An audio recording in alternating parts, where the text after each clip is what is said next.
And it all comes back to this particular statement as well, that analysis is only as good as the decision that results. And if we talk about these decisions, these needs to be based on drivers, they need to be based on data, and in many scenarios, I think if you use predictive algorithms, you would have more accuracy in your final results. But it's very important that we make decisions, and that, of course, is planning. If you go to the next slide.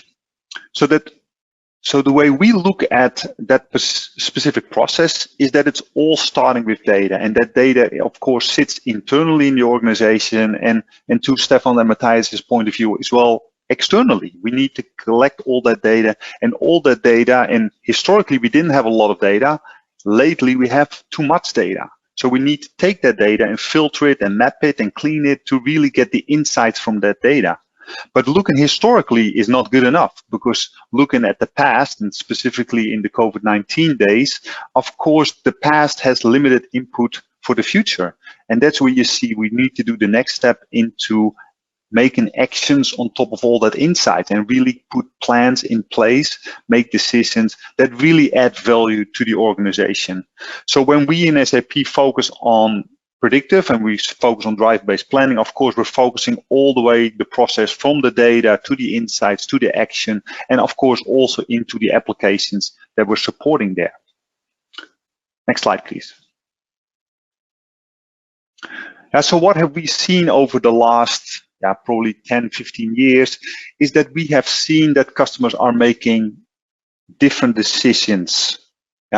Historically, we did that once a month, once a quarter, or once a year. We went through all these optimizations and we made these decisions. Of course, we've seen over the last 10 years that people are making more frequent analysis and making more frequent decisions to pick the best products, best route, the best customers to really serve. And then lately, you also see that we're moving from that sequential type of decision making into more of autonomous decision making. And I think Stefan's example is a great one. Route optimization, of course, is something that we can do automatically. We don't need manual intervention in those types of steps. So you really see customers going from really old-fashioned once a month to really sequential to really autonomous type of decision making. And that is something that we, of course, support in SAP as well. And we also see different data sources. There's too much data at the moment. There's many data sources, both in the cloud world as in the on-premise world, internally and externally. There's a lot of data that we could help us in creating better accuracy for decision making.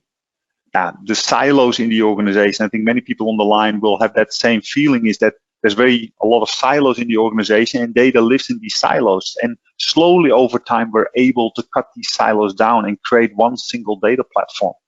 And developing smart workflows, really make analytics and make predictive and drive-based planning part of a workflow, really in the application. Hybrid environments, cloud and on-premise, internal, external. And finally, of course, the planning cycles. And we see more frequency in the planning cycles. We see more granularity in the planning cycles. We see more involvement of predictive capabilities in the planning cycles to really change the whole behavior of planning and increasing the accuracy of a plan, the budget, and the forecast. Next slide, please. So that also means that if we look at the maturity chart on what we're doing in analytics within SAP, of course, then we really see the raw data. That's where it all starts. The raw data needs to be cleansed. We see a lot of standard reporting capabilities. Then, of course, we had probably in the last 10 years, we saw a lot of self-service BI, where end users will build their own charts and their own visualizations, and that helped them in decision making. But then if you go one step further, it is now also time to not only look at the past on what did happen and why did it happen, but also to look at the future. What will this mean for my future time periods?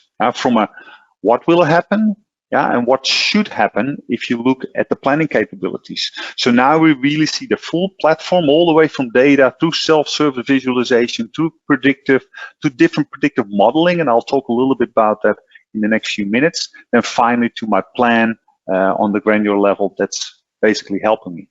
Next slide, please. And this slide also talks a little bit about the first poll, and I think it was interesting to see that if you look at the first pillar, the driver-based pillar, is where there are still customers out there that basically enter their plans on an aggregated level, on a static level. So they're entering sales numbers, salary numbers, cost numbers on pretty much the blue boxes in this particular slide.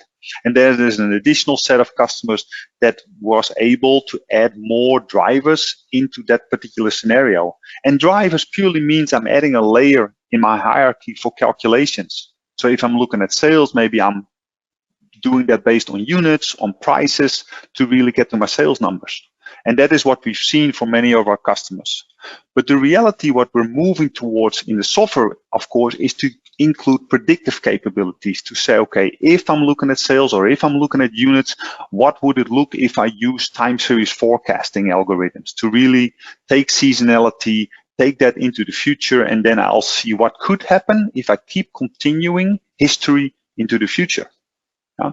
But more interesting is where we look at regression and classification algorithms, because the biggest question we will always have with driver-based planning is, am I picking the right drivers? Because it's very easy to say sales is depending on units and average prices, but that doesn't really add any accuracy, because I'm still not sure if the unit is depending on the weather or is it depending on certain economy or market positioning. So that's what we can do now in the third pillar, is basically to say, okay, if I'm looking at my existing business, and that could be my sales account or it could be my cash account, what are some of the contributing factors? And of course, in this scenario, for example, I'm looking at an ice cream type of a manufacturing or an ice cream seller. And of course, the temperature is an external factor, is an external prediction, an external driver that we're trying to predict that has a high impact. But it also depends on how much competition do I have in that particular area, or how much money am I spending on advertising, on marketing, or how many shops am I opening? These are all contributing factors to my sales account. And now in our applications, we are able to use these contribution factors as the driver-based calculations within a planning model. And of course, then we get completely different outcomes. In scenario one, you pretty much run a best case, a worst case, or a realistic case. In the middle, you see more predictive time series. And in number 3, you see more probabilities. What is the probable outcome for a certain scenario? Next slide, please. So bringing that all together again back onto the maturity chart is where you really see again that we're moving from historically based to more a future forward-looking base. And that also means that what we see in planning models in original scenarios, they were very centralized. IT would build these scenarios, and there was a lot of noise in those types of applications. Sometimes we were right, sometimes we were not right, and it's probably based on the wrong drivers. If you go decentralized, and I'm leaving it up to other people to enter manually, we saw a lot of bias. Now, if I look internally at SAP, if I look at our sales guys, they're always very optimistic. They believe they're going to sell a lot of software. We know better. We know they're very biased and they're always too optimistic. If you put algorithms in place, predictive and also regression and classification algorithms, then you can really get into that autonomous, in that third level, and really create more accuracy in that plan.